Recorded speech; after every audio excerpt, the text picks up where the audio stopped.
I won't sign it. Clara's voice cracked as she stared at the marriage contract, her father's desperate eyes burning into her. You'll sign it, or we lose everything, the ranch, the house, everything your mother and I built. Her hand trembled over the ink-stained paper. 26 hours from now, she'd be Mrs. Elias McCabe, wife to a man she'd never met, stepmother to 3 children who'd never wanted her. The pen felt like a branding iron in her fingers. Outside the window, Elias McCabe's wagon waited in the yard, and Clara realized with cold clarity that her childhood had just ended. Before we begin Clara's journey, please subscribe to our channel and stay with us until the very end of this story. Comment below with the city you're watching from. I'd love to see how far this tale travels. Now let's return to that fateful moment that changed everything. The pen scratched across the paper, and Clara felt something inside her chest collapse. Her father exhaled like he'd been holding his breath for months, which in a way he had. James Hayes had been drowning since the drought killed half their cattle, and the bank started sending letters with red stamps on them. It's done, he said, taking the contract from her numb fingers. You've saved us, Clara. She wanted to scream that she hadn't saved anyone, she'd just traded herself like livestock. But her mother was crying silently in the corner, and her younger brother Tommy was outside pretending he couldn't hear any of this, and Clara swallowed the words that would have torn her family apart. When do I meet him? Her voice sounded like it belonged to someone else. He's coming for supper tonight. You'll meet before the wedding tomorrow. Tomorrow. The word hit her like a fist. Her mother stood abruptly, wiping her eyes with her apron. I'll prepare the roast. Clara, come help me. In the kitchen, her mother's hands shook as she seasoned the meat. Clara had never seen her mother cry while cooking before. It felt wrong, like watching the sun rise at midnight. Mama, don't. Her mother's voice was sharp. Don't make this harder than it already is. I'm 18 years old. I should have a choice. Her mother's knife came down hard on the cutting board. Choice, Clara. When I was your age, I had 6 marriage proposals. I chose your father because he had land and ambition. Do you know what choice is?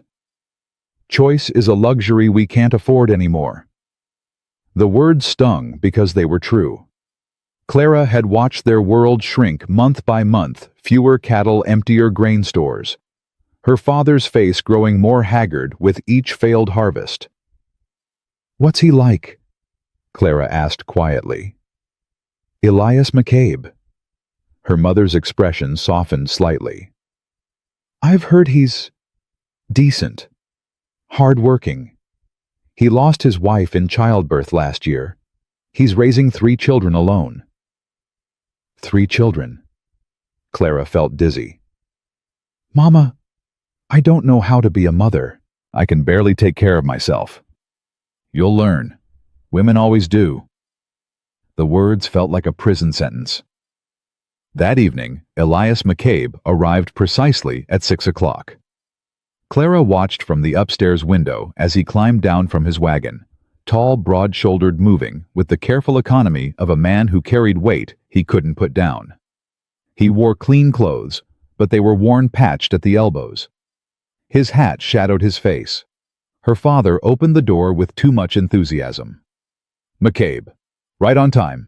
Come in, come in. Clara descended the stairs slowly, each step feeling like walking toward her own execution. When she reached the bottom, Elias McCabe turned to look at her, and she finally saw his face. He was handsome in a weathered way, sharp jawline, deep-set eyes the color of winter storms, lines around his mouth that suggested he smiled rarely but deeply. But it was the exhaustion in his eyes that struck her. This was a man who hadn't slept properly in months, maybe years. Miss Hayes. His voice was lower than she expected, rough-edged. I'm Elias McCabe.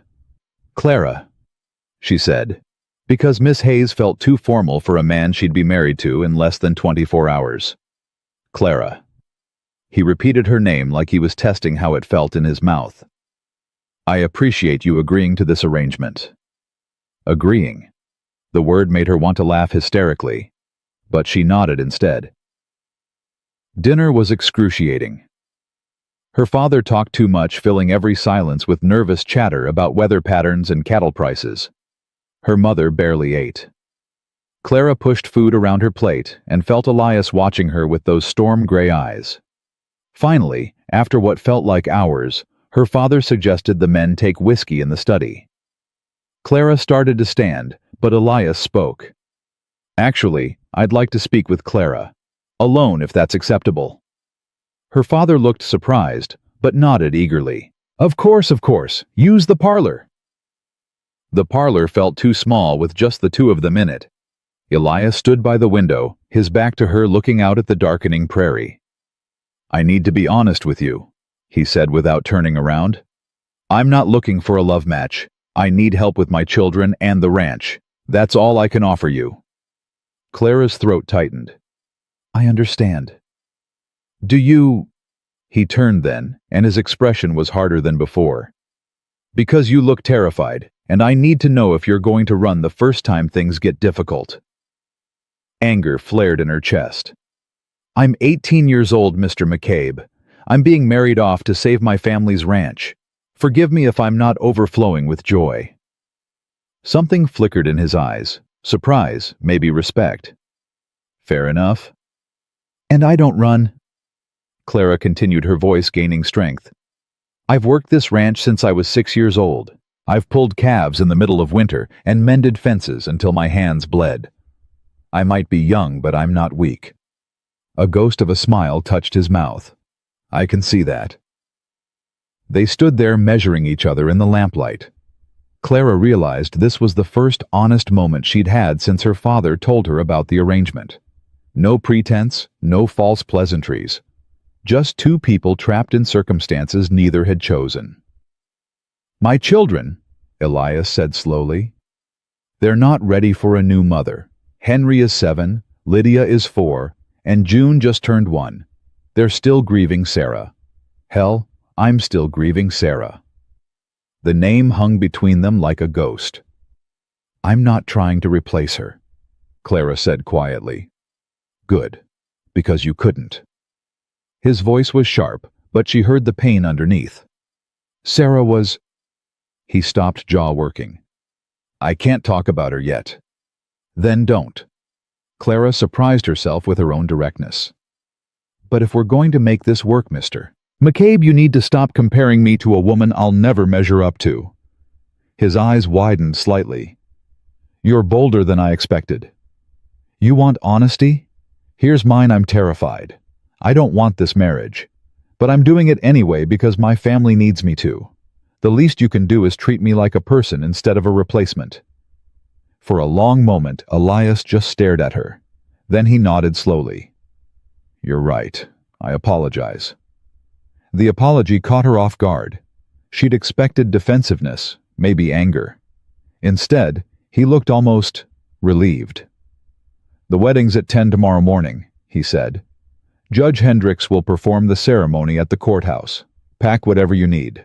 I'll come for you at 9:30. "That's it?" Clara asked. "No church, no celebration." "I already had a church wedding. Once was enough." His voice was flat final. After he left, Clara sat alone in the parlor and let herself cry for exactly 10 minutes. Then she wiped her eyes, straightened her spine, and went upstairs to pack her life into 2 trunks. Her mother helped her fold dresses in silence. Finally, as Clara was wrapping her mother's cameo in tissue paper, her mother spoke. "I know you're angry with me." Clara kept her eyes on the cameo. "I'm angry with everyone. Your father and we agonized over this decision. But McCabe is a good man, Clara. He'll provide for you. He won't hurt you." "There are different kinds of hurt, Mama." Her mother's hand stilled on a petticoat. "Yes, I know." That night, Clara barely slept. She lay in her childhood bed staring at the ceiling she'd memorized over 18 years and tried to imagine a future she couldn't picture. Every time she closed her eyes, she saw Elias McCabe's face, those exhausted, storm-gray eyes, the hard set of his jaw, the wedding ring he still wore on his left hand. He was still married to his dead wife, and Clara was about to become the living ghost in his house. Morning came too fast. Her mother braided Clara's hair with trembling fingers, weaving in small white flowers she'd picked from the garden. Clara wore her best dress, pale blue cotton, with pearl buttons, but it felt like a costume for a role she didn't know how to play. "You look beautiful," her mother whispered. Clara looked at her reflection and saw a stranger. Elias arrived exactly at 9:30, driving a different wagon, this time larger with space for her trunks. He helped load them in silence, his movements efficient and impersonal. Clara hugged her mother, shook her father's hand, because hugging him felt impossible, and ruffled Tommy's hair, even though he was too old for it now. "Take care of them," she told Tommy quietly. "I will.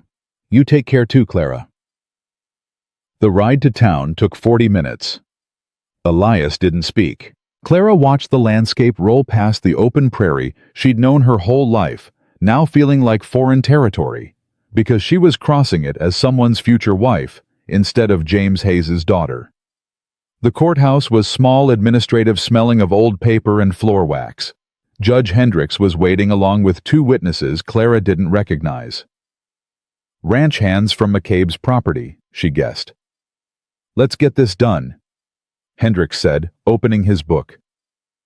"Elias McCabe, do you take this woman?" "Wait." Clara's voice cut through the proceedings. Everyone turned to stare at her. "I need to say something first." Elias's expression was unreadable. "Clara." "No, let me speak." She turned to face him fully. "I'm doing this. I'm going to marry you and help raise your children and work your ranch. But I need you to promise me something." "What?" "Promise me you'll at least try. Try to make this a partnership instead of just a transaction. Try to let me be part of your life instead of keeping me at arm's length. I'm not asking for love, Mr. McCabe. I'm just asking for respect." The silence stretched. Judge Hendricks cleared his throat uncomfortably. The witnesses shifted their feet. Then Elias spoke, and his voice was softer than before. "I promise to try." It wasn't poetry. It wasn't a declaration of devotion. But it was honest, and in that moment, Clara decided it was enough. "Okay," she said. "Let's continue." Judge Hendricks proceeded with the ceremony. The words washed over Clara like cold water. "To have and to hold, in sickness and in health, until death do you part." When Hendricks said, "You may kiss the bride," Elias leaned in and pressed his lips to her forehead. Not her mouth, her forehead, like she was a child he was tucking into bed. Then it was done. Clara was Mrs. Elias McCabe, and her old life was over. They stopped by the mercantile so Elias could pick up supplies. Clara stayed in the wagon watching townspeople pass by, aware of the new gold band on her left finger.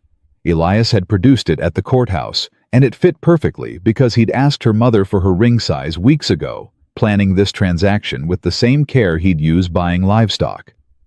An older woman approached the wagon, smiling broadly.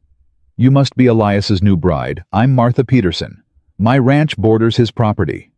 "Clara," she said, forcing a smile. "Nice to meet you." Such a blessing for those poor children. They need a mother's touch. And Elias, well, he's been lost since Sarah passed. "You're an answer to prayer, dear." Clara wanted to tell her she wasn't an answer to anything, she was just a girl whose father couldn't pay his debts. But she nodded politely instead. When Elias returned, they drove out of town toward his ranch. The McCabe property was 15 miles northwest, deeper into territory Clara had never visited. The land grew wilder, more isolated. They passed two other homesteads, both small and struggling-looking, before Elias turned onto a narrow road marked by a weathered wooden gate. "Here we are," he said unnecessarily.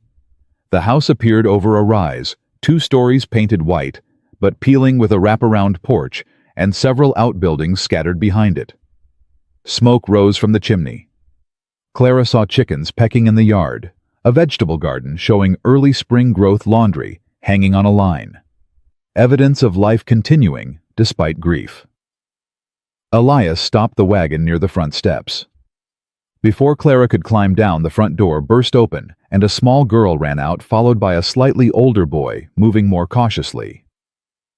A woman Clara didn't recognize stood in the doorway holding a baby. "Papa!" The little girl Lydia. Clara remembered threw herself at Elias as he dismounted. He caught her easily, swinging her up. "Hey, little bit. Were you good for Mrs. Thornton?" "Yes, we made biscuits, and I only dropped 2, and June ate a whole bowl of porridge, and Henry read me a story, even though he didn't want to." Lydia breathed. Elias set her down gently. "I want you to meet someone." He walked around to Clara's side of the wagon and offered his hand to help her down. She took it, feeling the calluses on his palm, the strength in his grip. 3 pairs of eyes stared at her. Henry's expression was closed off, guarded. Lydia looked curious, but wary. Baby June just drooled and reached for Elias. "Children," Elias said, and Clara heard the tension in his voice. "This is Clara. She's going to be living with us now. As your new mother." The words landed like stones in deep water. Henry's face went white. "No." "Henry, no." The boy's voice cracked. "You said Mama was coming back. You promised—" "Henry, I never—" "You're a liar." Henry turned and ran, disappearing around the side of the house. Lydia started crying. "I want Mama. Where's Mama?" Mrs. Thornton stepped forward quickly, scooping Lydia up. "Shh, sweetheart. Come inside. Let's get you some milk."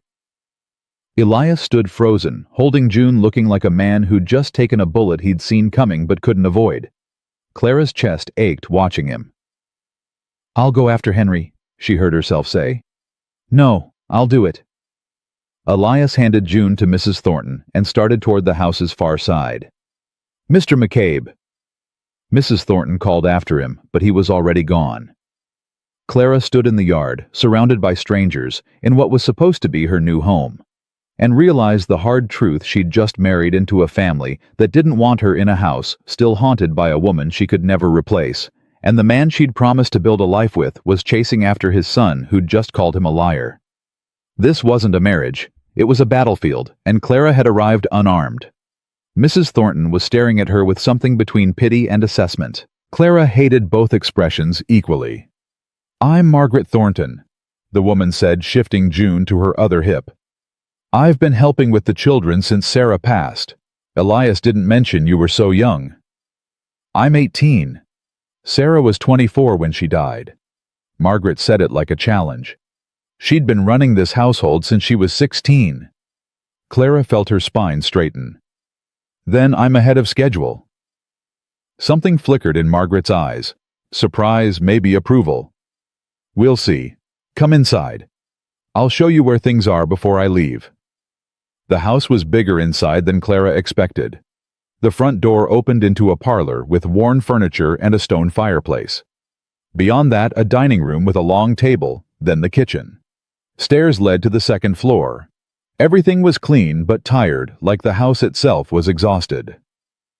"Sarah kept lavender in every room," Margaret said, pointing to dried bundles hanging near windows. "Said it helped her think clearly. I've kept up the tradition." Clara noticed then the faint scent threading through the house. Sarah's scent. Sarah's lavender. Sarah's home.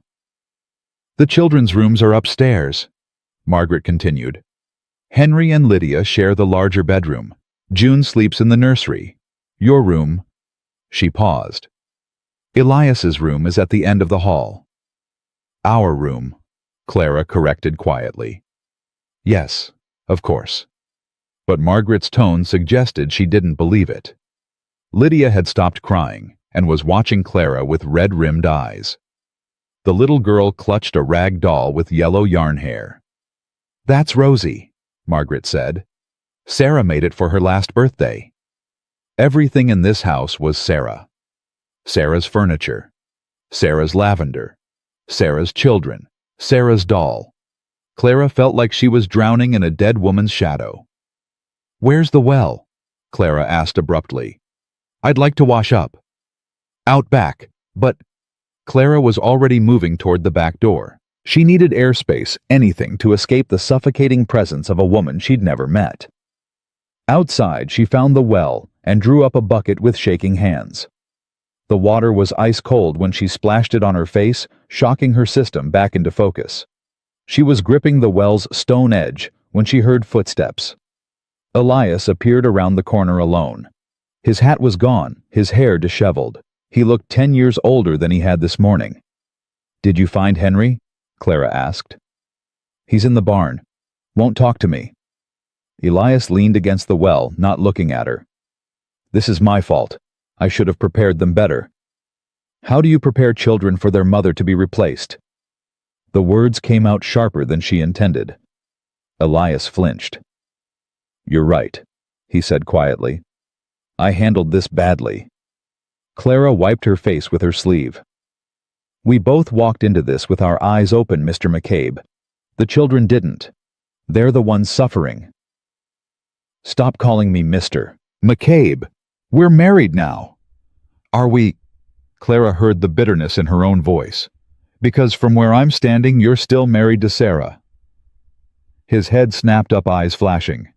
"You don't know anything about—" "I know you're wearing her wedding ring along with mine. I know her lavender is in every room. I know Mrs. Thornton looks at me like I'm a poor substitute for the real thing. And I know your son just called you a liar because he thought his mother was coming back." "I never told him that." "Then why does he believe it?" Elias's jaw worked. "Because I couldn't tell him the truth. How do you tell a 7-year-old that his mother is never coming home, that she died screaming his baby sister's name, that I couldn't save her?" The rawness in his voice stopped Clara cold. She'd been so focused on her own fear and resentment that she hadn't fully grasped the depth of his grief. "I'm sorry," she said softly. "I didn't mean—" "Yes, you did, and you're not wrong." He pushed off from the well. "I need to get back to work. Margaret will show you the rest of the house." "Elias, wait." He stopped, but didn't turn around.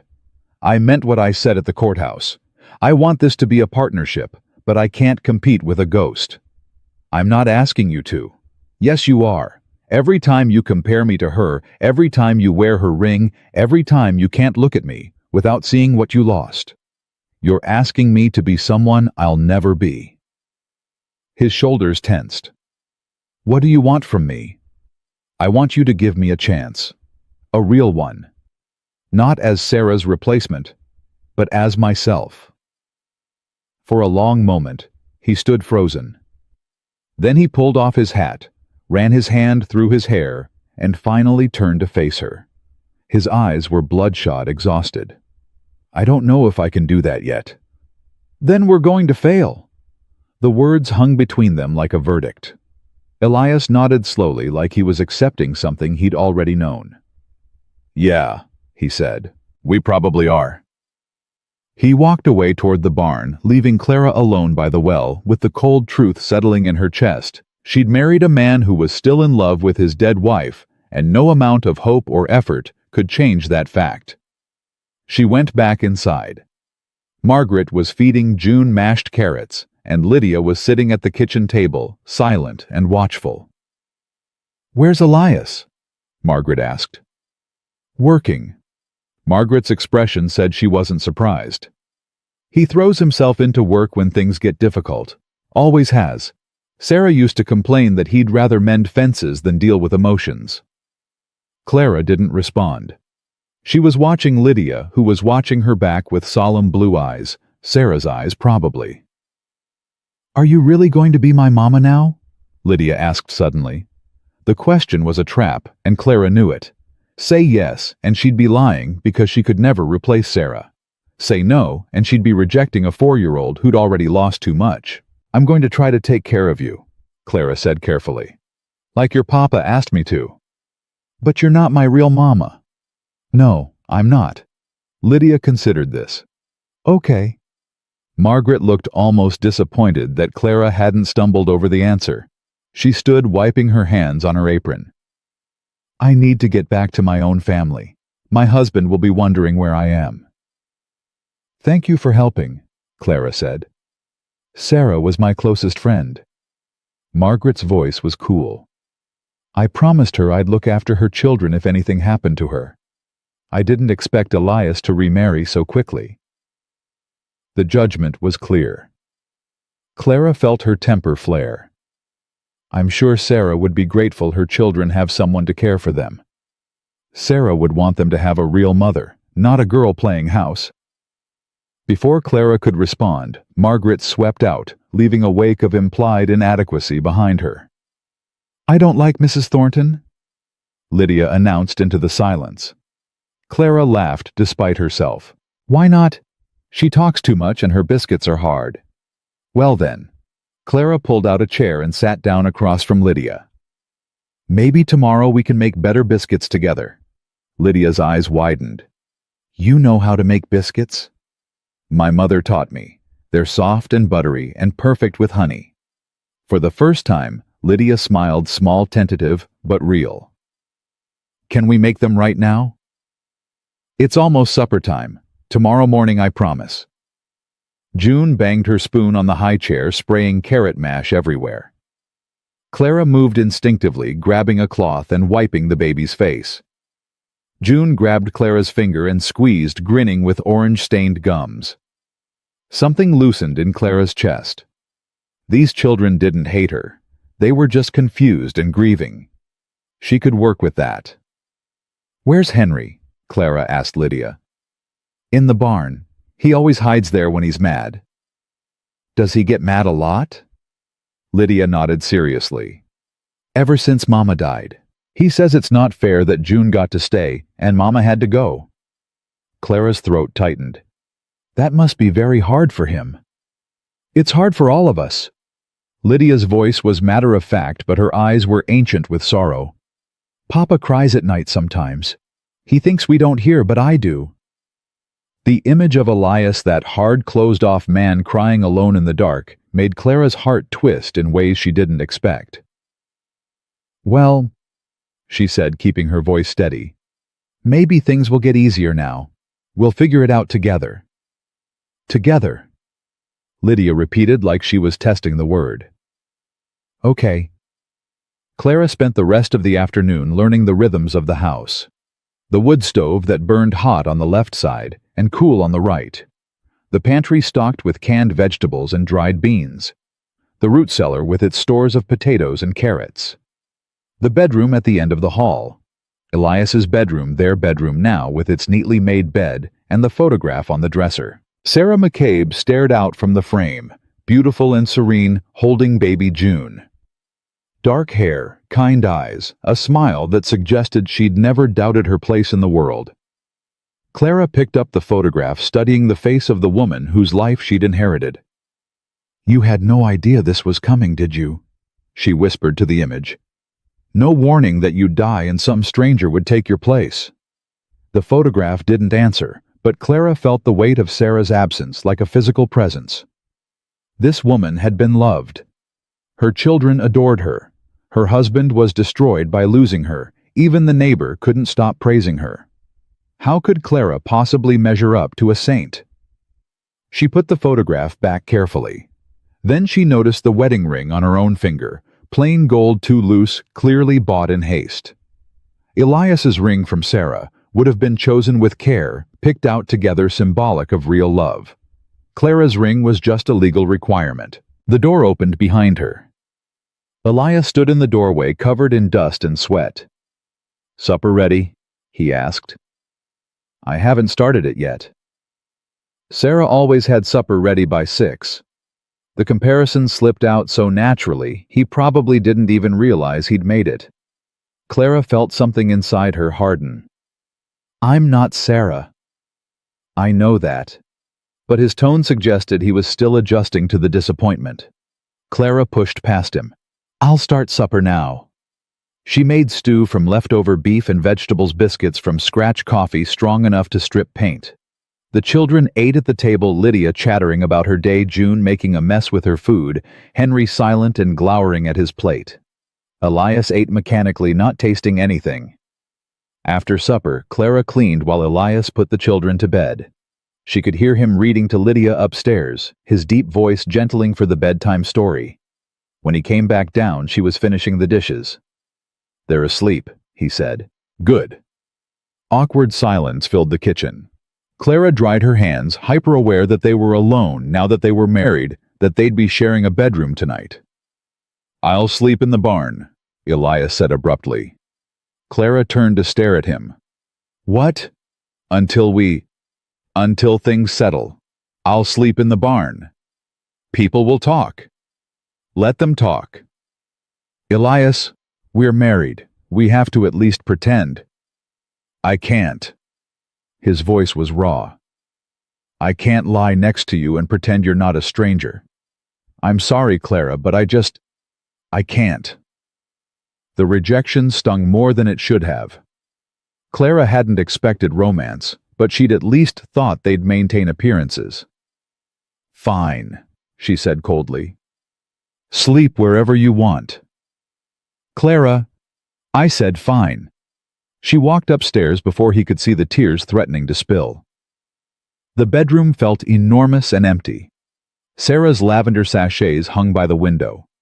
Sarah's hairbrush sat on the dresser. Sarah's presence saturated every corner. Clara undressed and climbed into bed alone, staring at the ceiling in the dark. Her wedding night, and she was sleeping by herself in a dead woman's bed in a house full of people who wished she'd never come. She must have eventually slept because she woke to screaming. Clara bolted upright, heart-hammering. The screaming continued, high-pitched, terrified. She grabbed her robe and ran into the hallway, just as Elias burst through the front door, still dressed from the barn. Lydia! He shouted, taking the stairs 3 at a time. Clara followed him to the children's room. Lydia was sitting up in bed, sobbing, still half asleep. Henry was pressed against the wall, pale and shaking. Mama! Lydia wailed. I want Mama. Elias scooped her up, rocking her. Shh, little bit. It's okay. Papa's here. But Mama's not. She's not here. She's never coming back. I know, baby. I know. Clara stood frozen in the doorway, useless. This wasn't grief she could fix or comfort she could provide. These children wanted their real mother, not a substitute. But then Henry spoke, his voice cracking. Make her stop crying. Please. He wasn't talking to Elias. He was looking at Clara. She moved before she could think, sitting on the edge of Lydia's bed.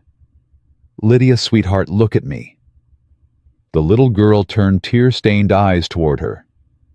I know you miss your mama, Clara said gently. And I know I'm not her. But I'm here now, and I'm not going anywhere. And tomorrow morning, we're going to make those biscuits I promised you.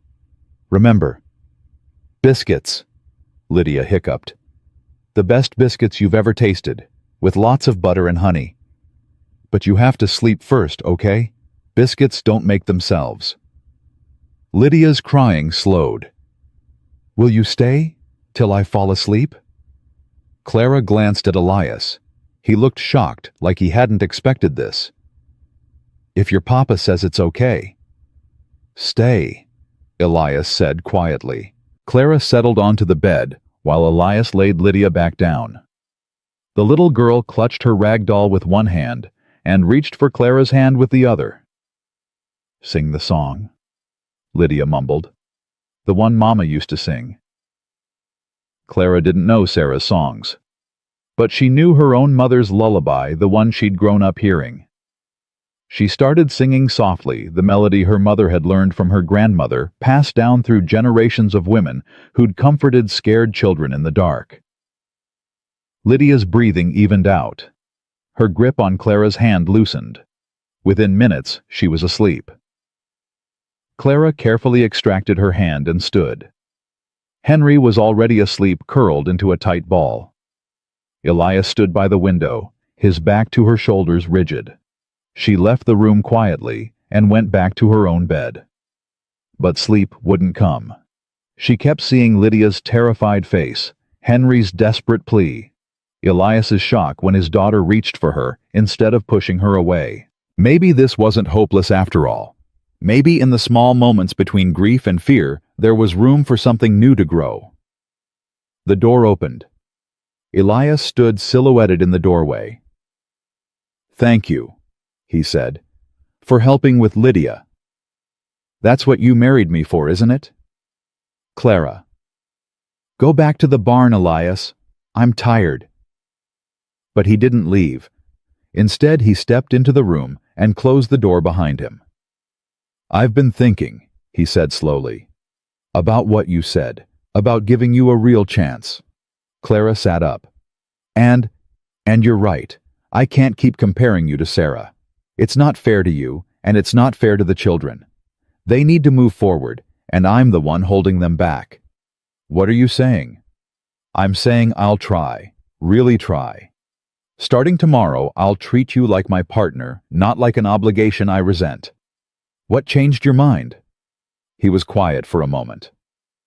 You sang to my daughter when she asked for her dead mother's song. You didn't tell her you didn't know it, you just sang what you knew. That's the kind of mother these children need. Someone who shows up even when it's hard. Clara's throat tightened. I don't know how to be a mother. Neither did Sarah when Henry was born. She figured it out. So will you. He moved toward the dresser and picked up Sarah's photograph. I'm going to put this away. Not because I want to forget her, but because she's gone and you're here and I need to accept that. He carried the photograph out of the room. Clara heard him walking down the hall, opening a door, closing it again. When he came back, his hands were empty. There, he said. First step.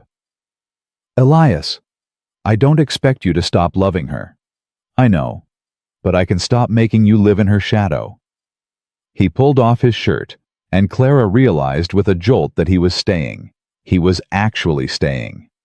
He caught her expression. Is this okay? I can still go to the barn if you're not ready. No, Clara said quickly. Stay. They lay down on opposite sides of the bed, a careful distance between them. The darkness felt less oppressive with another person breathing beside her. Clara. Elias's voice was soft in the dark. Yes. Those biscuits you promised Lydia. You'd better deliver, or you'll break her heart. Clara smiled despite herself. They'll be the best biscuits she's ever eaten. Good, because Sarah's biscuits were terrible. Clara laughed a real laugh that surprised them both. Elias chuckled too, and for the first time since this whole arrangement began, Clara thought maybe, just maybe, they might actually survive this. Morning came with June's crying at dawn. Clara woke to find Elias already gone, his side of the bed cold. She heard the baby's wails from the nursery and scrambled out of bed, pulling on her robe. June was standing in her crib, face red and furious tears streaming down her chubby cheeks. The moment she saw Clara, her arms shot up. Mama! The word hit Clara like a physical blow. She lifted June out, and the baby immediately buried her face in Clara's neck, hiccuping sobs into silence. I'm not your mama, sweetheart, Clara whispered, but June just squeezed tighter. Footsteps on the stairs. Lydia appeared in her nightgown, eyes bright with expectation. Are we making biscuits now? Clara glanced at the window. The sun was barely up. It's very early, Lydia. But you promised, and I've been waiting forever. Clara couldn't help but smile. Forever, huh? All night long. Yes, I dreamed about biscuits with honey, and they were so good. And then I woke up and realized I hadn't actually eaten them yet. Well, we can't have that. Let's go make your dream come true. They went downstairs, June still clinging to Clara's shoulder. The kitchen was cold, the stove unlit. Clara worked one-handed building a fire, while June protested every attempt to put her down. Finally, she settled the baby in the high chair with a crust of bread to gnaw on. Lydia climbed onto a chair beside the counter. Can I help? Mama always let me help. There it was again, the ghost of Sarah. But Clara pushed down the jealousy. Of course you can help. You can measure the flour. They worked together.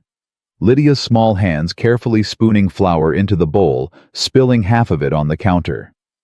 Clara showed her how to cut in the butter, how to make the well for the buttermilk, how to fold the dough just enough without overworking it. Mama used to pound it, Lydia said. She'd hit it, and then the biscuits would be hard. That's because you have to be gentle with dough.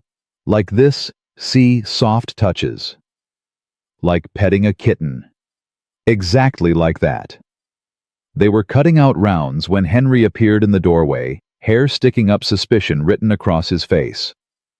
"What are you doing?" "Making biscuits," Lydia announced proudly. "I'm helping. Papa doesn't let anyone touch Mama's kitchen things." Clara kept her voice level. "Your papa married me to help with the house and the children. That includes cooking Henry." "You're not our real mother. You're just pretending." The words were meant to wound, and they did. But Clara had learned something yesterday. These children were testing her, pushing to see if she'd break or leave, like death had taken their real mother. "You're right," Clara said, meeting Henry's eyes. "I'm not your real mother. I'll never be Sarah. But I'm here, and I'm going to take care of you whether you like it or not. Now, do you want a biscuit when they're done, or are you going to stand there being angry all morning?" Henry's jaw dropped. Adults didn't usually talk to him that directly. I'll have a biscuit," he mumbled. "Good. Set the table, please. 3 places." To Clara's shock, he obeyed. They ate the biscuits hot from the oven, dripping with butter and honey. Lydia declared them the best thing she'd ever tasted. Henry ate 3 without a word, but Clara saw him pocket a 4th in his shirt. "That one's for your papa, isn't it?" Clara asked. Henry's ears turned red. "Maybe. Take him too. He's been working since before dawn." The boy looked at her like she'd spoken a foreign language. Then he grabbed another biscuit and ran out the door. Lydia leaned against Clara's arm. "Henry likes you. He just doesn't want to say it yet." "How do you know?" "Because he only saves food for people he likes. He used to save cookies for Mama all the time." Clara's chest tightened. "Well, I'm glad he's thinking of his papa." They cleaned up together, and Clara was putting away the last of the dishes when she heard horses approaching. Multiple horses moving fast. She went to the window and saw 3 riders coming up the road, 2 men and a woman, all dressed in town clothes. Elias emerged from the barn, Henry beside him. The riders pulled up, and Clara recognized one of them, Margaret Thornton, yesterday's disapproving neighbor. The other 2 were strangers. Clara dried her hands and went outside, June balanced on her hip. "Margaret," Elias was saying, his tone wary. "What brings you out here?" "We need to talk, Elias, about your new wife." Clara felt her stomach drop. Margaret's voice carried the weight of judgment and barely concealed hostility. "Clara is my wife, and none of your concern," Elias said flatly. The older of the 2 men spoke up. "I'm Judge Hendricks Elias. We met at your wedding yesterday, and I'm afraid this is everyone's concern." Clara recognized him now, the man who'd performed the ceremony, but his tone had shifted from bureaucratic efficiency to something darker. "What are you talking about?" Clara asked, stepping forward. Margaret's eyes were cold. "Sarah McCabe was my dearest friend. She made me promise to watch over her children. And now I find out Elias has married a girl young enough to be his daughter, a girl with no experience, no training, no understanding of what these children need." "That's enough," Elias said sharply. "Is it?"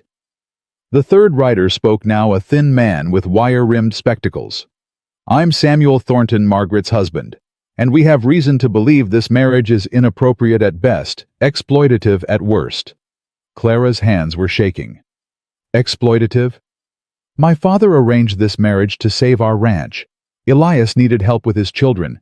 It's a practical arrangement." "A practical arrangement." Margaret's voice dripped with scorn. "Sarah's barely cold in her grave, and you've already replaced her with a child bride." "Clara is 18, Elias started. "And you're 26, Margaret shot back. "You've taken advantage of a desperate family and a naive girl. Sarah would be ashamed of you." Elias went very still. "Don't you dare speak for Sarah."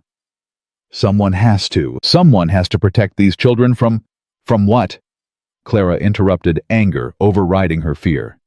"From being fed and cared for, from having someone who shows up every day. I may not be Sarah, but at least I'm here. You have no right. I have every right. I'm their legal mother now, whether you like it or not." Judge Hendricks held up his hand. "Let's all calm down." Mrs. McCabe, the younger Mrs. McCabe, no one is questioning your intentions. But there are concerns about the speed of this marriage, the age difference, and whether this arrangement is truly in the children's best interest. What are you suggesting? Elias's voice was dangerously quiet. I'm suggesting that we monitor the situation. Margaret has volunteered to visit regularly to ensure the children are being properly cared for. Like hell she will, Elias said. You have no authority here. Actually, I do. Hendricks pulled a paper from his coat. As county judge, I have the power to investigate concerns about child welfare. If I find evidence that these children are at risk. At risk? Clara's voice cracked. I made them breakfast this morning. I comforted Lydia when she had nightmares. I'm doing everything I can. And we appreciate that, Samuel Thornton said, though his tone suggested otherwise. But you must understand how this looks. A rushed marriage, no courtship significant age gap, a young woman with no experience, suddenly responsible for 3 grieving children. I had no experience either when Henry was born, Elias interrupted. None of us know what we're doing until we do it. Clara's learning just like Sarah learned, just like I learned. That doesn't make her unfit. Margaret's expression hardened. Sarah was different.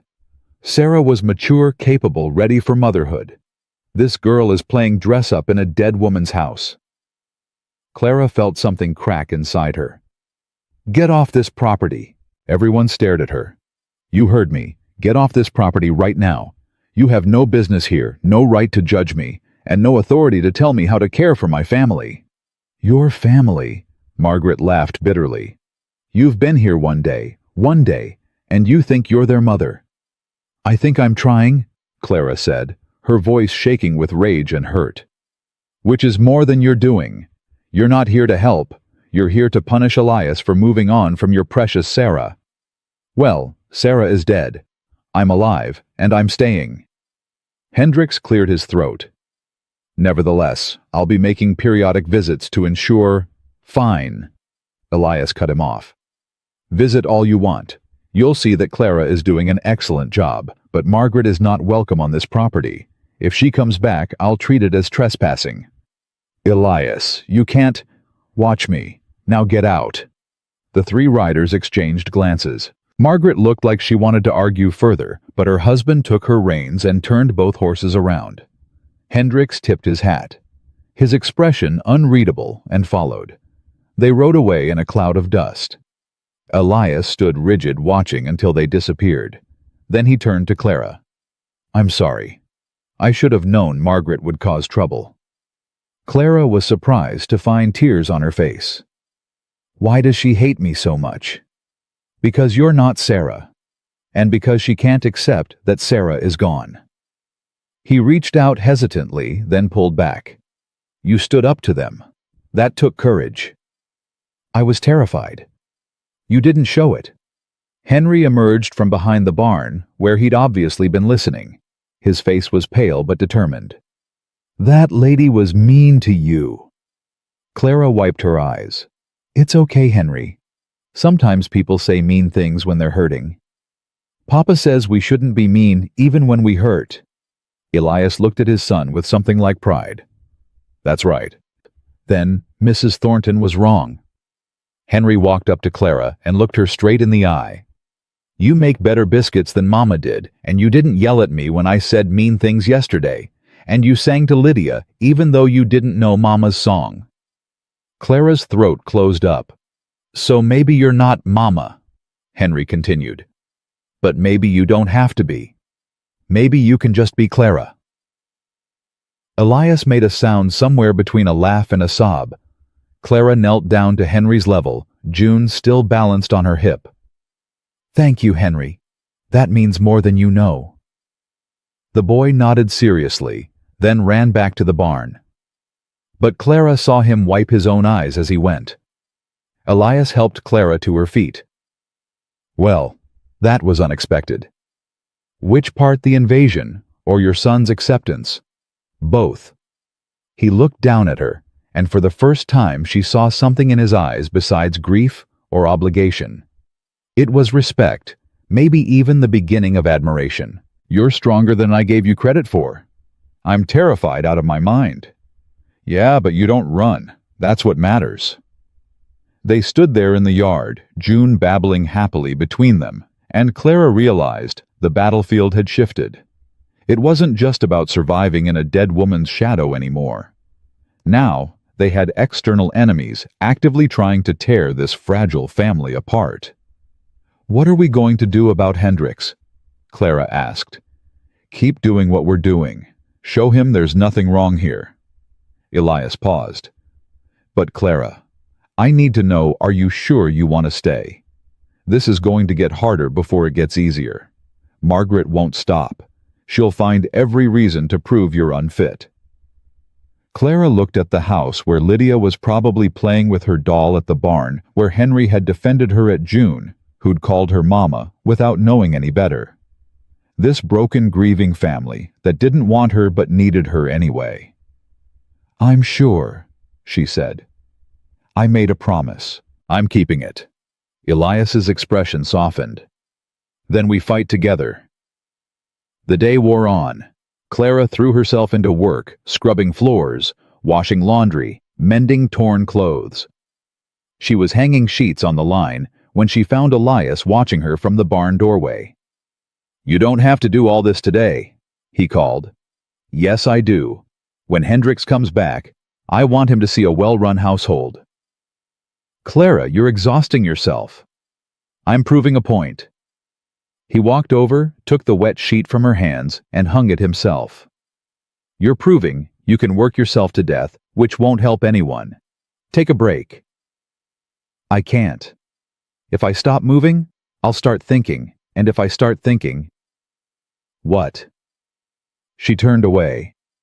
"I'll remember that I'm 18 years old and completely in over my head, that half the town thinks I'm a gold digger, or a child bride, that your dead wife's best friend is actively trying to take your children away, and that I have no idea what I'm doing." Elias was quiet for a moment. Then he said, "Sarah used to say the same thing." Clara spun around. "What?" "After Henry was born, Sarah had this breakdown. She locked herself in the bedroom and cried for 3 hours straight because she couldn't get him to stop screaming, and she was convinced she was the worst mother in the world. I had to physically take the baby from her because she was spiraling so badly. I can't imagine Sarah like that. Everyone talks about her like she was perfect. She wasn't perfect. She was human. She struggled, she doubted herself, she made mistakes.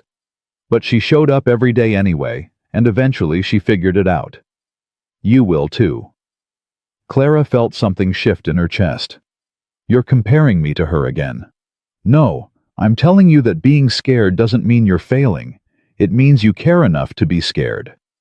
He picked up another sheet. "Now help me finish this laundry so we can get back to the children before Lydia tries to cook something and burns the house down."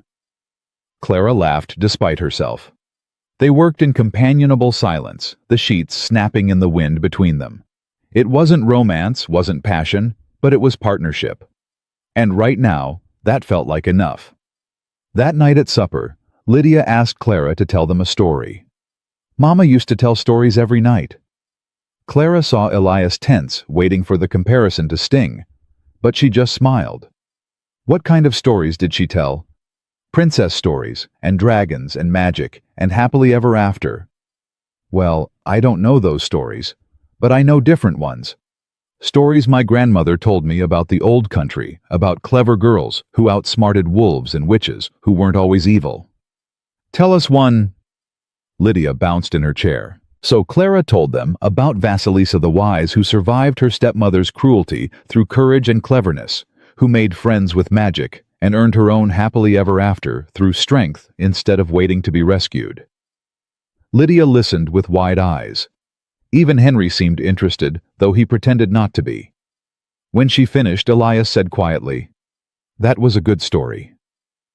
My grandmother believed girls should hear about women who save themselves." Smart woman. Later, after the children were in bed, Elias found Clara in the kitchen cleaning up the last of the dishes.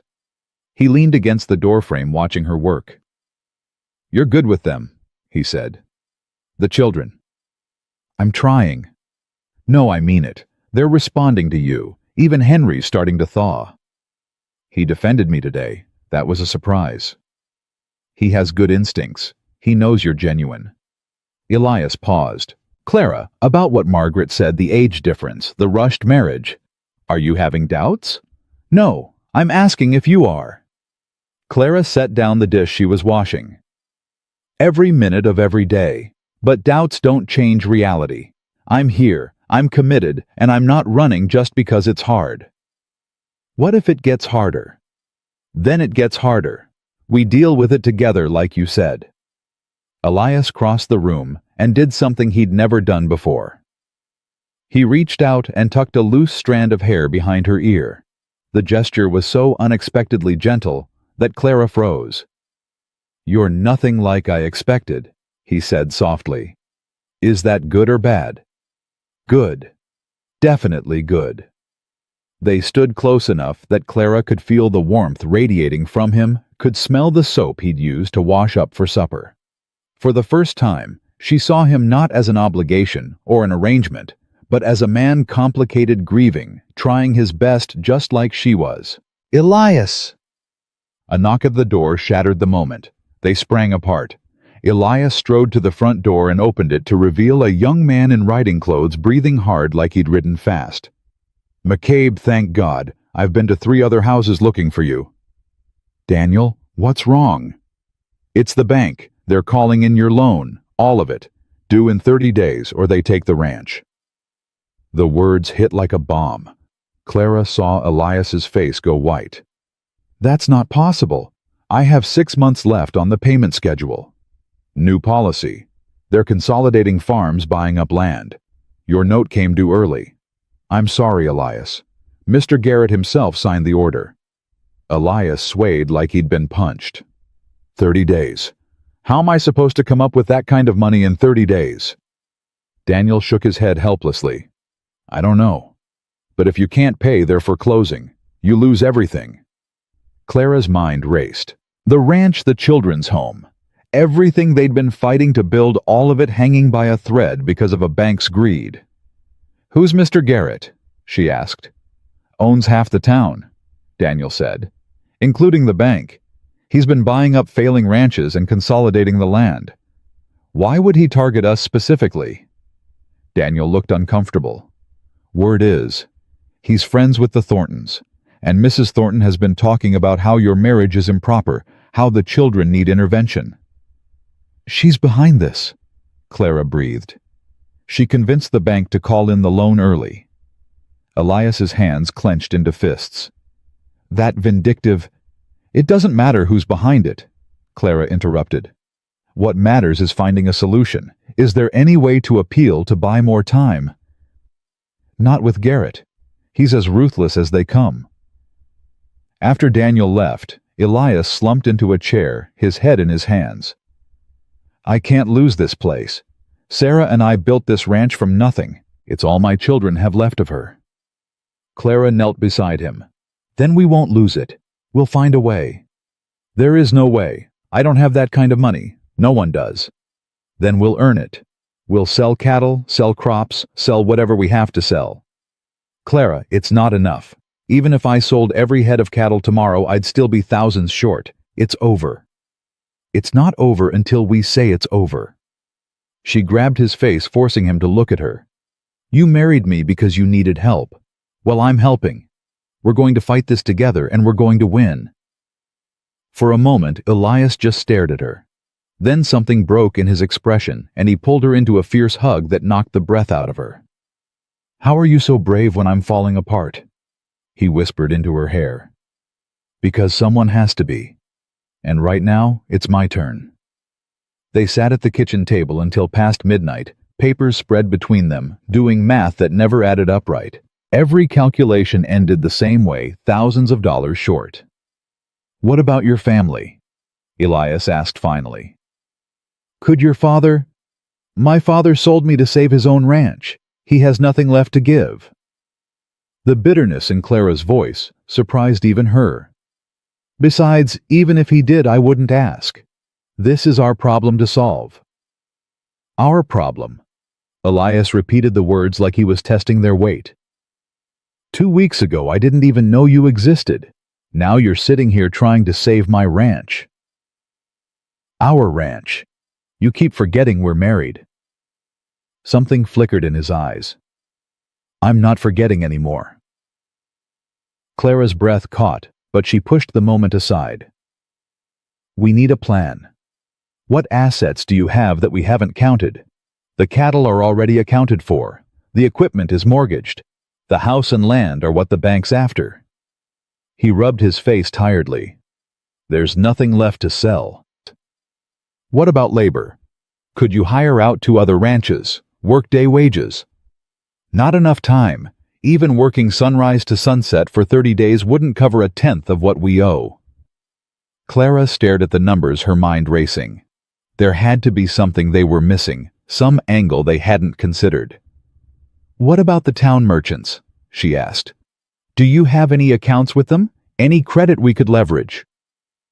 I owe them money too. Everyone's struggling, Clara. The drought hit us all hard. Then we go to the source. We talk to Garrett directly. Elias shook his head. You don't negotiate with men like Garrett. He wants this land, and he's using the loan as leverage to take it. So we call his bluff. What bluff? The loan is real. The foreclosure is real. Clara stood abruptly pacing. Margaret convinced him to call in the loan early. Why? Because she wants to prove I'm unfit, that you made a mistake marrying me. If we can prove she's wrong, maybe Garrett backs off. That's a long shot. It's the only shot we have. She turned to face him. Elias, what if we invited Garrett here, showed him a thriving household, well cared for children, a productive ranch? What if we proved that calling in the loan serves no purpose except Margaret's vendetta? And if he refuses to come, then we go to him. In town, publicly. Make it impossible for him to ignore us. Elias studied her face. You're serious? Completely. We fight this with everything we have, or we've already lost. He stood walking around the table to her. Has anyone ever told you that you're terrifying when you're determined? Not until now. He almost smiled. Get some sleep, Clara. We'll ride into town at first light. But sleep didn't come easily. Clara lay awake, her mind churning through possibilities and scenarios. Beside her, Elias's breathing was rough and uneven.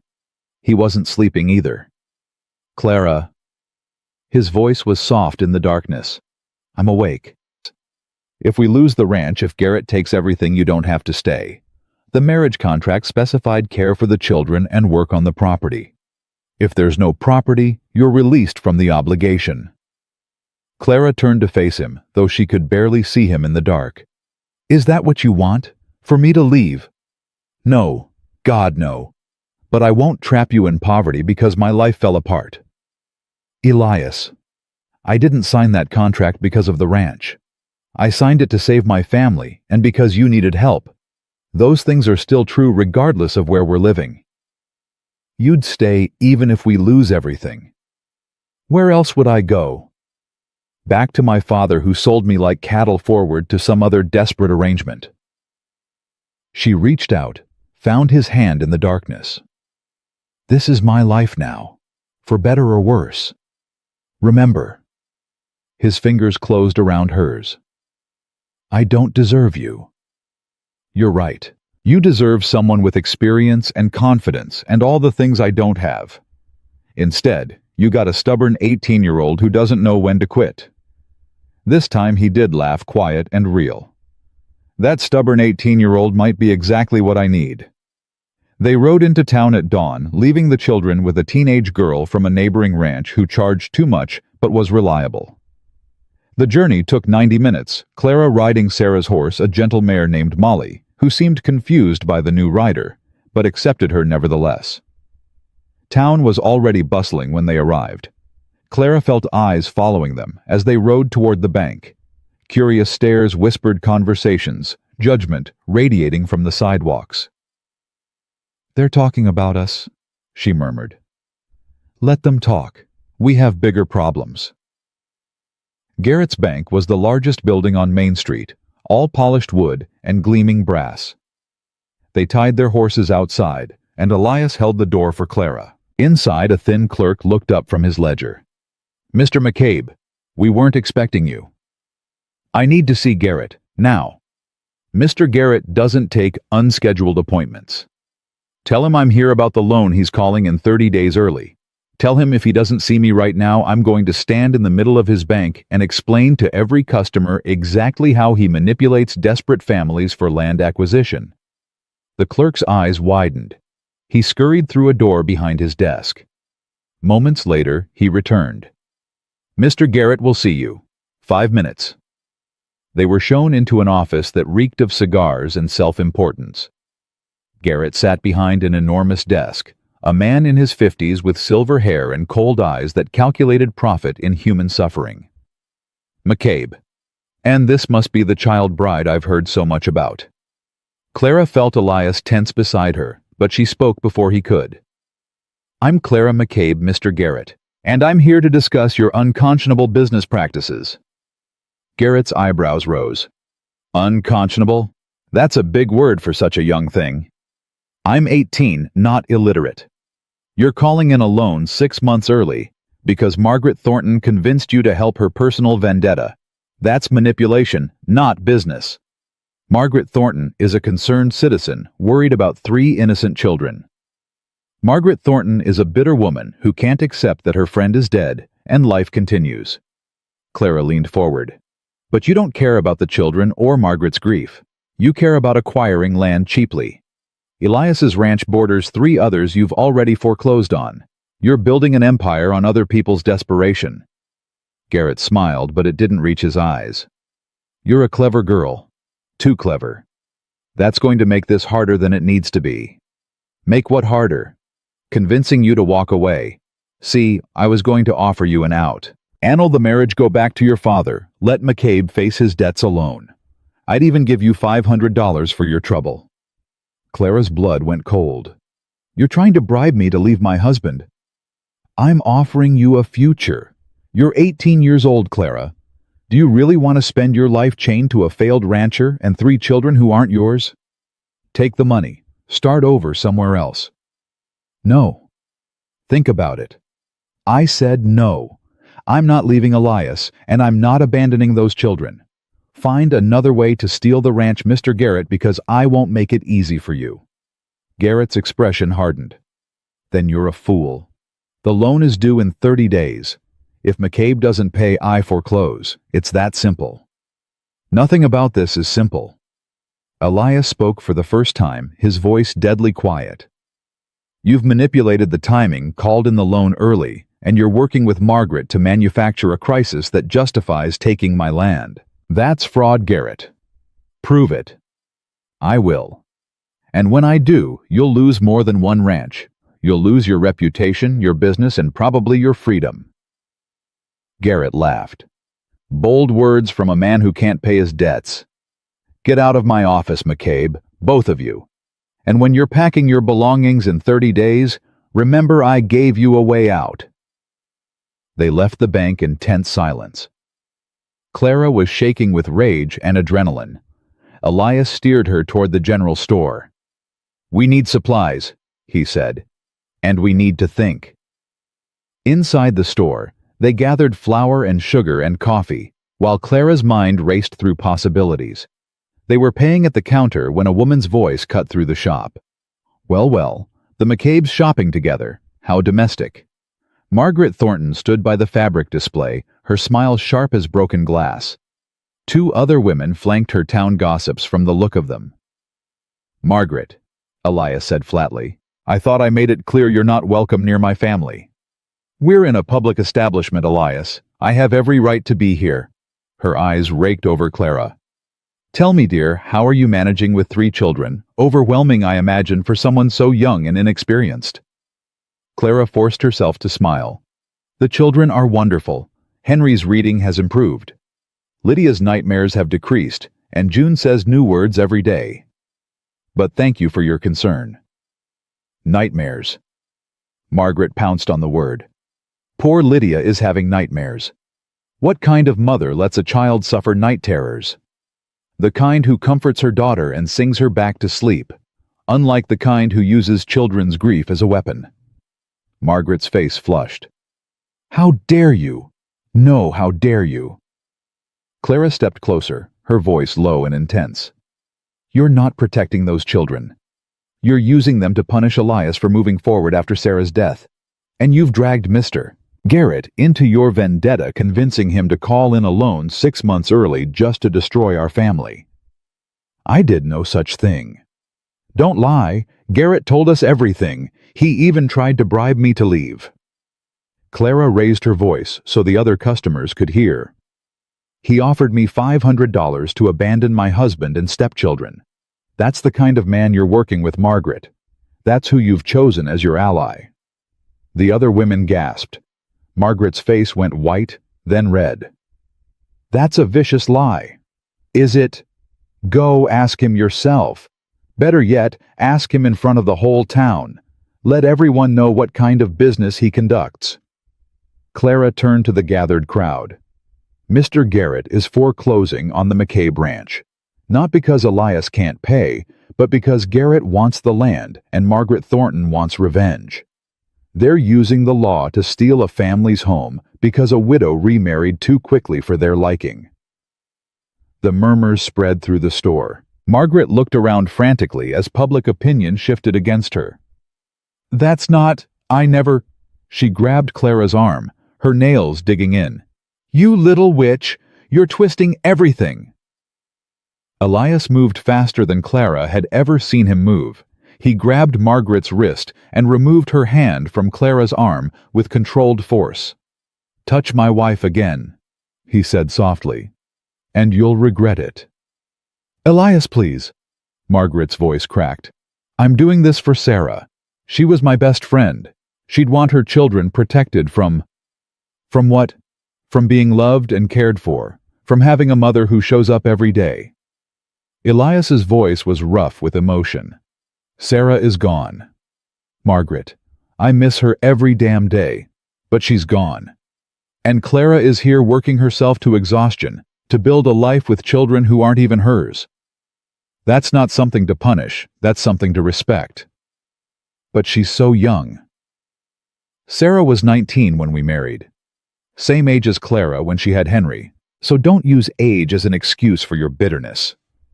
Margaret's face crumpled. I can't lose her again. Every time I see Clara in Sarah's house, wearing Sarah's apron, mothering Sarah's children, it's like losing her all over again. For the first time, Clara felt something almost like sympathy. I'm not trying to erase Sarah.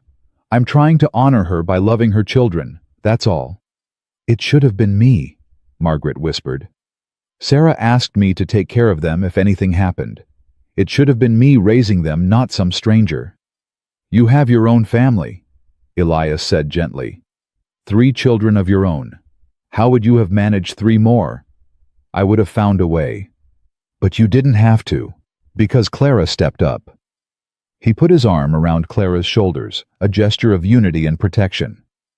Now either accept that she's part of this family or stay away. Those are your choices, Margaret. They left the store with their supplies, and Margaret's broken expression burned into Clara's memory. Outside, Elias helped Clara onto her horse. That was incredible, he said quietly. What was? The way you turned the whole town against Garrett and Margaret in 5 minutes flat. Sarah would have been proud. Clara's throat tightened. Don't compare me to her. I'm not. I'm just telling you the truth. He mounted his own horse. Come on. We have 29 days left to save the ranch. They rode home in contemplative silence. Clara's mind kept circling back to Margaret's broken confession, the grief, the guilt, the desperate need to hold on to Sarah through her children. It didn't excuse the cruelty, but it explained it. When they reached the ranch, the teenage girl met them at the door looking stressed. Mr. McCabe, thank God you're back. June's been crying for an hour and I can't calm her down, and Lydia spilled milk all over the kitchen and Henry. Where's Henry? Elias asked sharply. I don't know. He was here 10 minutes ago, but then I went to clean up Lydia's mess, and when I came back he was gone. Clara's heart dropped. Did you check the barn? First place I looked. He's not there. Elias was already moving. Take care of the girls. Clara, come with me. They searched the barn thoroughly, then the other outbuildings, calling Henry's name. No response. Clara checked the chicken coop, the root cellar, even the equipment shed. Nothing. The creek, Elias said suddenly. He goes there when he wants to be alone. They ran across the pasture toward the line of trees marking the creek bed. Clara's lungs burned, her skirts tangling around her legs. They found Henry sitting on a rock by the water arms, wrapped around his knees, staring at nothing. Henry. Elias's relief was palpable. You scared us. Why didn't you answer when we called? The boy didn't look up. I heard you. I just didn't want to come back. Clara's stomach clenched. Why not? Because I heard you and Papa talking last night. About losing the ranch. About having to leave. His voice broke. This is Mama's house. If we leave, Mama's really gone. There's nothing left of her. Elias knelt beside his son. Henry, I know you're trying to replace her. With Clara. And I know I should be okay with it because Clara's nice and she makes good biscuits and she doesn't yell. But I'm not okay with it. I'm not okay with any of this. Clara felt tears burning her eyes. Henry, no one's trying to replace your mother. Yes, you are. That's what everyone says. It's so good those children have a new mother. But I don't want a new mother. I want my real mother back. I know. Clara sat down on the ground, not caring about the dirt. I know you want her back. And I'm so sorry that you can't have that. But Henry, your mama isn't in that house. She's in here. She touched his chest. And here, his head. And in every story your papa tells about her, every memory you carry, every time Lydia plays with that doll your mama made. You don't lose her by leaving the house. You only lose her if you forget. But what if I do forget? I'm already forgetting what her voice sounded like. Elias made a choked sound. Clara reached for Henry's hand. Then we'll tell you. Your papa and I will tell you everything. What she sounded like, what she loved, how she laughed. We'll keep her alive in stories so you never have to forget. Promise. I promise. Henry finally looked up. His face streaked with tears. Are we really going to lose the ranch? I don't know, Elias admitted. We're trying to stop it. But Henry, even if we do lose the house, we don't lose each other. Family isn't about buildings. It's about people. That's what Mama used to say. She was right. They walked back together, Henry between them, and Clara realized something had shifted. Henry wasn't asking her to replace Sarah anymore. He was asking her to help him remember her. That was something she could actually do. That evening, after the children were in bed, Clara found a box in the attic. Inside were Sarah's things. Letters, photographs, a journal. She brought it downstairs to where Elias sat by the fire. We should go through this, she said. Find the stories for Henry. Elias stared at the box like it might bite him. I can't. Yes, you can. For your son. For all of them. She opened the box and pulled out the journal. Start here. Read me something. His hands shook as he took the journal, opened it to a random page. His voice cracked as he began to read Sarah's words about Henry's first steps, about the terror and joy of new motherhood, about loving Elias, even when he drove her crazy by working too hard. Clara listened, and in Sarah's words, she found not a rival, but a sister. Another young woman trying to figure out how to love and survive and make a home in a hard world. She was strong, Clara said when Elias finished reading. She was terrified, just like you. Then we have that in common. Elias looked up from the journal. Thank you. For what? For not being jealous. For wanting to preserve her memory instead of erase it. For being... He stopped, struggling with words. For being exactly who you are. Clara felt her cheeks warm. We should get some sleep. Tomorrow we start figuring out how to earn $6,000 in 28 days. Impossible odds. The best kind. She stood then impulsively bent down and kissed his forehead the same way he'd kissed hers at their wedding. Good night, Elias. Good night, Clara. She was almost to the stairs when his voice stopped her. Clara, I'm falling in love with you. I thought you should know. The words hung in the air, impossible and terrifying and wonderful. Clara turned back, her heart hammering. You're still in love with Sarah? Yes, but apparently I can love two women at once. Who knew? Clara's laugh was half sob. You have terrible timing. I know, but I wanted to say it before. He gestured helplessly. Before whatever happens next. Nothing's happening. We're fighting and we're winning. How can you be so sure? Because we have to. Because those children need us. Because I didn't come this far just to lose everything now. She crossed back to him, took his face in her hands. And because I'm falling in love with you too, you stubborn, grieving, impossible man. So we'd better survive this, or I'll be very angry. He kissed her, then soft and careful, and nothing like their wedding kiss. It tasted like hope and desperation, and promises neither of them knew if they could keep. When they finally pulled apart, Clara whispered, 28 days. 28 days, Elias agreed. Let's go save our family. The next morning, Clara woke before dawn with a plan crystallizing in her mind. She dressed quickly and went downstairs to find Elias already at the kitchen table, papers spread everywhere. I've been thinking, she said without preamble. We're approaching this wrong. He looked up exhausted. What do you mean? We've been trying to find $6,000. But what if we don't need to find it? What if we make Garrett withdraw the foreclosure? Clara, we already tried talking to him. We talked. Now we fight. She sat down across from him. You said Garrett's building an empire by foreclosing on struggling ranches. What if we expose that pattern publicly? Make it so costly to his reputation that he backs down? Elias's eyes narrowed. How? We go to every family he's foreclosed on in the past year. We document their stories. We take it to the territorial governor if we have to. Garrett's been operating in the shadows. We drag him into the light. That could take weeks. We don't have weeks. Then we work fast. Clara stood pacing. Today we start talking to people.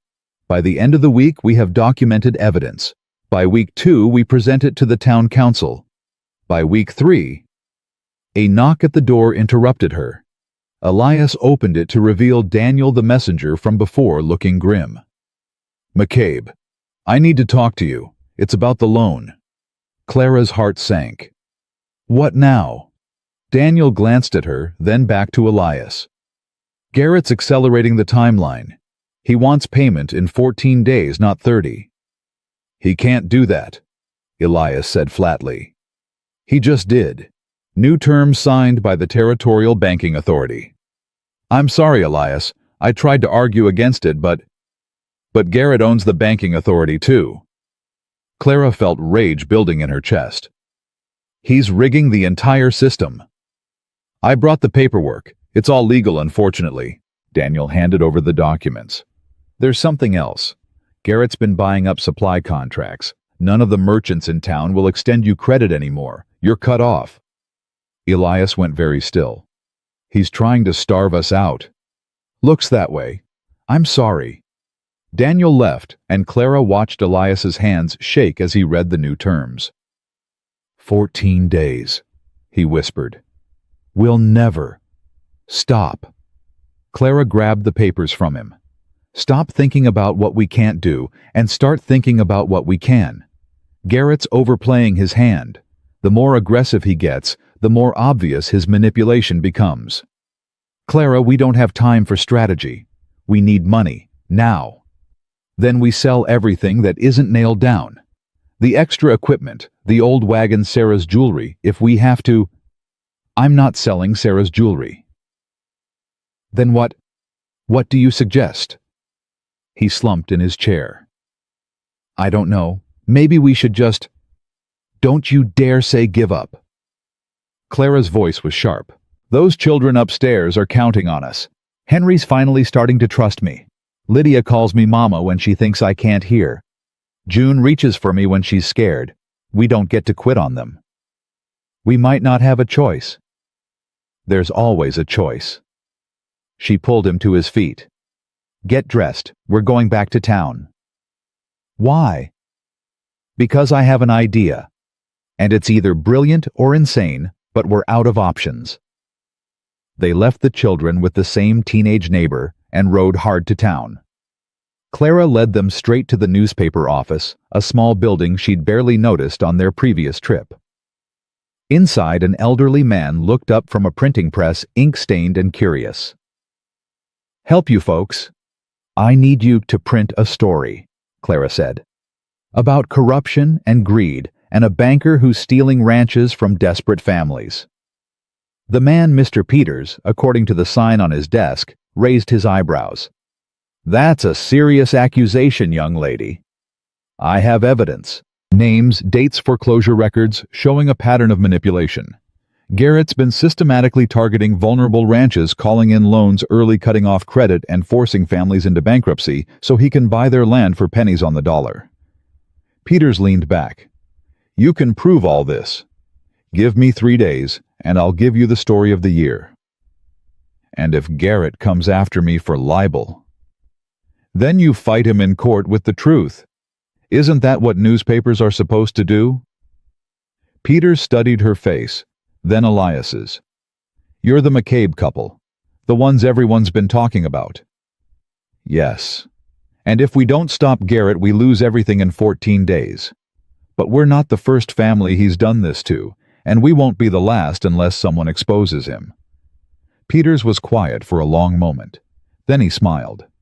My son lost his ranch to Garrett 2 years ago. Worked that land for 15 years, then Garrett called in his loan during the worst drought we'd ever seen.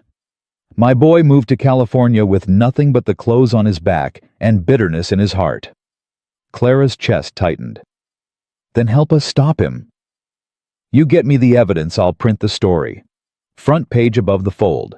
And I'll send copies to every major newspaper in the territory. They shook hands, and Clara felt the first spark of real hope. They spent the next 3 days riding across the county, talking to families Garrett had destroyed. Each story was the same: manipulated loans, accelerated timelines, credit cut off at crucial moments, land seized and sold to Garrett's holding companies for a fraction of its value. By the 3rd day, Clara had documented 17 families. 17 cases of the same pattern. It was more than enough. They brought the evidence to Peters, who read through it with growing anger. This is worse than I thought. Garrett's been doing this for 5 years, systematically consolidating land. He's building a monopoly. Can you print it before our deadline? Clara asked. I'll have it ready tomorrow. But Clara, Peters looked at her seriously. This is going to make enemies, powerful enemies. Are you sure you want to do this? I'm sure. The newspaper hit the streets the next morning. By noon, the entire town was in an uproar. Clara and Elias stayed at the ranch waiting for the fallout. It came faster than expected. Garrett arrived with the sheriff and 3 deputies, all of them armed. Elias met them in the yard, Clara at his side. You've made a serious mistake, McCabe, Garrett said, his face purple with rage. That newspaper article is full of lies and slander. Funny thing about the truth, Clara said. It looks a lot like slander when you're guilty. I'll sue you for everything you have. We don't have anything. You're already taking it all, remember? The sheriff cleared his throat uncomfortably. Mr. Garrett, maybe we should arrest them for defamation for telling the truth. A new voice cut through the tension. Margaret Thornton rode up, her husband Samuel beside her. But her expression wasn't hostile anymore. It was determined. Because I read that article, Garrett. And then I went back through Sarah's papers. She kept meticulous records. And you know what I found? You tried the same thing with Elias 2 years ago. Sarah fought you off by threatening to expose your practices to the territorial governor. You backed down then. You'll back down now. Garrett's face went white. You have no proof. I have Sarah's entire correspondence with the banking commission, copies of your threatening letters, documentation of every shady dealing you tried to force on this ranch. Margaret pulled out a thick envelope. Sarah was smarter than you gave her credit for. She knew you'd come after them again eventually, so she kept everything. Clara stared at Margaret in shock. Why are you helping us? Margaret's eyes were red-rimmed. Because I spent the last 3 days reading Sarah's journals. Every entry. And you know what she wrote about most? Her fear that if something happened to her, Elias would never move forward. That he'd trap himself in grief, and the children would grow up in a house full of ghosts. She looked at Clara. She wrote that she hoped if she died, Elias would find someone strong enough to pull him back to life. Someone brave enough to love her children as their own. Tears streamed down Clara's face. Margaret, you're not replacing Sarah. You're fulfilling her last wish. And I've been too blind and bitter to see it. Margaret handed the envelope to the sheriff. This is evidence of systematic fraud. Arrest Garrett, not them. The sheriff read through the papers, his expression growing darker. Mr. Garrett, I'm going to need you to come with me. This is absurd. I'm a respected businessman. You're a criminal. The sheriff nodded to his deputies. Take him. As they led Garrett away, still protesting, Margaret dismounted and walked up to Clara. For a moment, they just looked at each other. Then Margaret pulled Clara into a fierce hug. I'm sorry, she whispered. I'm so sorry for everything. Sarah would have liked you. Hell, she would have loved you. Clara hugged her back, both of them crying. Thank you. For the evidence. For everything. Thanks, Sarah. She's the one who saved you. Even from the grave, she's still protecting her family. After Margaret left, promising to testify against Garrett, Clara and Elias stood alone in the yard, the weight of what had just happened slowly sinking in. Did we just win? Elias asked, sounding dazed. I think we did. He grabbed her, lifting her off her feet and spinning her around. We won, Clara. We actually won. The children came running out, Henry first, then Lydia, with June in her arms. Papa? What happened? Why was the sheriff here? Elias set Clara down and knelt to gather all 3 children. We're safe. The ranch is safe. We're not going anywhere. Henry's eyes widened. Really? Really? Lydia started crying happy tears. We get to stay in Mama's house. Our house, Clara corrected gently. It's all of our house now. June patted Clara's cheek. Mama. This time Clara didn't correct her. She just held the baby close and let herself cry too. That night, after the children were asleep, Clara and Elias sat on the porch under a sky full of stars. He held her hand, his thumb tracing circles on her palm. I keep thinking about what Margaret said, he murmured. About Sarah wanting me to move forward, to find someone who could love the children. Do you think she knew that she wouldn't survive the birth? Maybe. She was practical that way, always planning for worst-case scenarios. He paused. I think she'd approve of you, Clara. Not just approve, I think she'd be grateful. I wish I could have met her. You would have liked each other. You're both stubborn, brave, and too smart for your own good. Clara laughed. Is that a compliment? The highest one I know. He turned to face her. Clara, I know we started this as a practical arrangement, a transaction to solve our mutual problems, but somewhere along the way, it became real.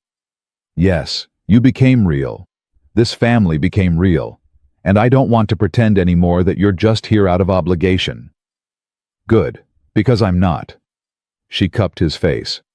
I'm here because I love you, and I love those children. And I love this life we're building together even when it's hard, especially when it's hard. He kissed her, then deep and passionate and full of promise.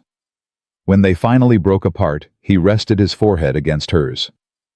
Marry me, he whispered. Clara laughed. We're already married. No, I mean really marry me. Not a courthouse transaction with a judge who didn't care. A real wedding. With vows we write ourselves and the children as witnesses, and a celebration that tells everyone in this territory that you're mine and I'm yours.